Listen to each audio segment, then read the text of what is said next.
lives are not easy. A lot of its areas are complicated, like how to raise a child, how to build relationships, how to find your path in life, career, and developing internally, externally. There are a lot of things to worry about. And if I find an area in my life where I can simplify something and make it easier, I will definitely try to do that. I think our homes are a big area of our lives, so I prepared several tips that help me to simplify my home, to make my life easier, to free up time for what matters, and I want to share that with you. Tip number 1 is try to do one chore a day or spend at least 8 minutes a day cleaning or tidying up. This tip helps me a lot to stay consistent with my cleaning and tidying habits because I'm naturally a messy person, which I don't like saying that because it's just having bad habits at certain point of my life. And by improving this habit of tackling one task each day, I prevent things from piling up, from getting messy really fast. And one chore a day is very little. 8 minutes a day is very little as well. So why not try to do this every single day? A long time ago, I made a video about 8-Minute Organizer, which is a book that changed a lot in my perspective about cleaning and tidying. So whether it's vacuuming or dusting or washing the dishes, if you do at least one thing a day, but very consistently, it will help your home to stay tidy and clutter-free for so long. And in order to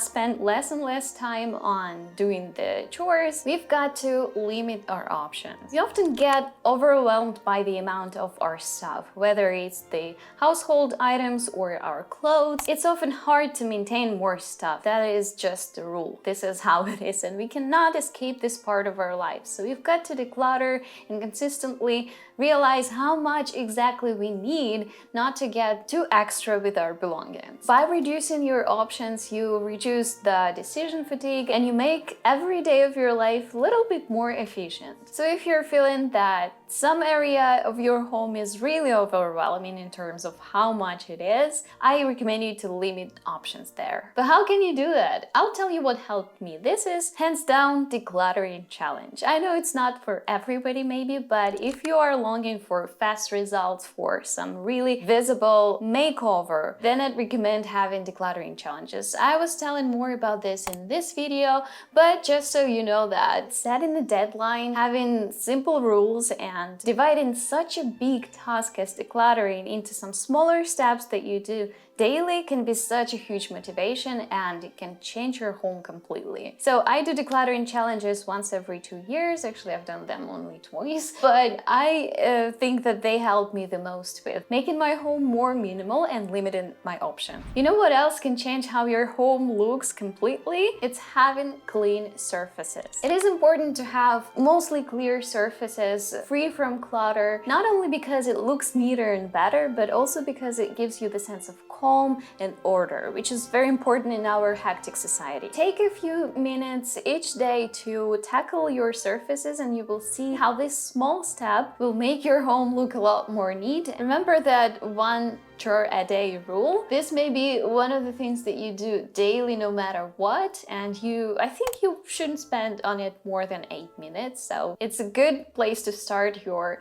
one chore a day. While cleaning the surfaces, sometimes we don't want to overthink where to put stuff, and maybe we haven't found out homes for some stuff yet. For this and a lot of other situations, I recommend you purchasing more baskets, if you don't have enough, of course. Or you can use some cardboard boxes from shoes, for example, as your organizers, because I enjoy baskets and bins as organizers a lot. First of all, they are very cheap and sometimes they're free if you reuse items that you already have. But second of all, they make a lot of pieces that are messy and just thrown around. You make it one piece that looks a lot more neat and that doesn't create that visual clutter anymore. Having enough baskets in your home and putting things that tend to pile up somewhere into the basket can make a huge difference, not only in terms of how your home looks, but also how it feels and how easy it is to manage. I guess I'm a basket queen at this point. Yeah, basket queen sounds nice. Maybe I should rename my channel. If you've got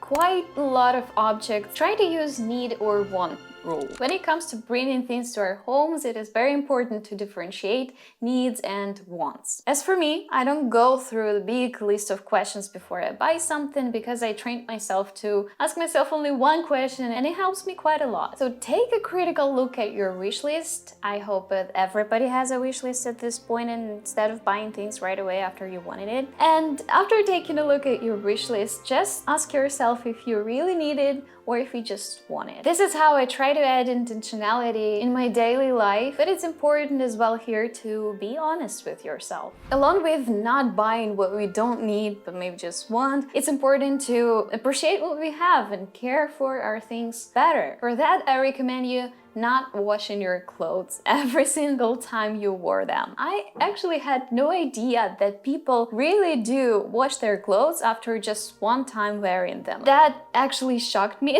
for the first time, but I get that this is just a habit, maybe some societal rules that stuck to a lot of people.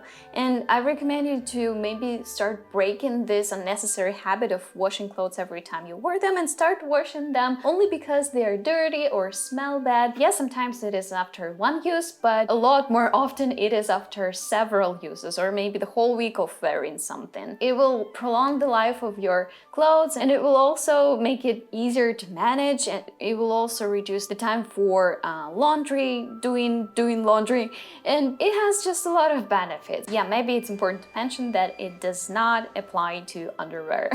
But let's say you have got a huge stain on your shirt and it was made by something really stainy, like, I don't know, wine or markers. I recommend to treating the problem right away. It does not only apply to clothes, but to a million different stuff, like some bugs on your porch, pests on your houseplants, broken pipe, leaking tap. Everything should be handled right after you found out about the problem. And I'm telling you because I remember that last summer I had ants in my balcony, and I'm like, they will be gone in just a few days. And later I realized that they made the whole road. They paved the way from the balcony to my kitchen. Isn't that insane? This was so stupid of me to neglect this problem and not treat it very fast after I found out about it, because then I had to apply that harsh chemicals or whatever that is.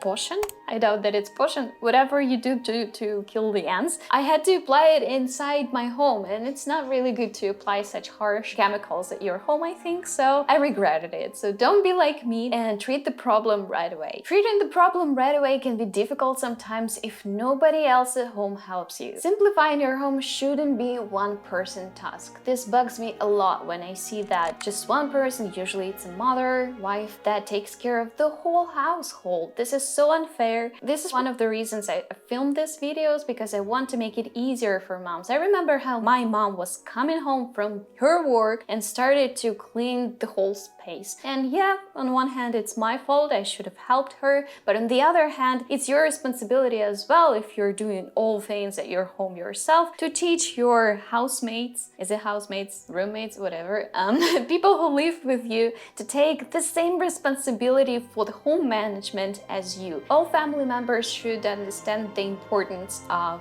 home management, of maintaining a clean and tidy environment, because it affects everybody's well-being. Although I'd say it is difficult to teach everyone and to explain that it is important to clean after themselves, it is definitely worth it, even if it requires some talking, explanation, and maybe a little bit of tears. I'll be honest. I did it myself, so I'm pretty sure it's possible for you too. And it will simplify your home so much. The last but not least point in this list, I'm a poetess now.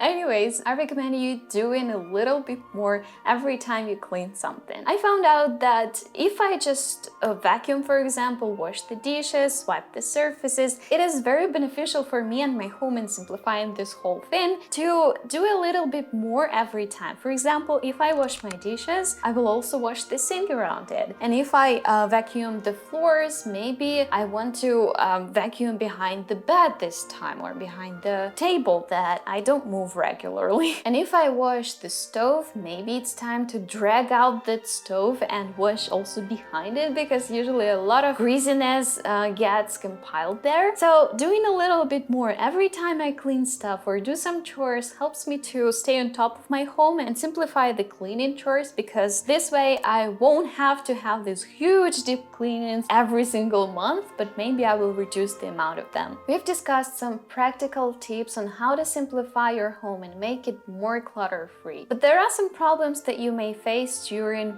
minimization of your home. And if you want to find out more about these problems, check out this video that I made previously. Maybe you will like it too. And if you enjoyed this one, please hit the like button. This would help a lot to my channel. And have the most wonderful day. Goodbye.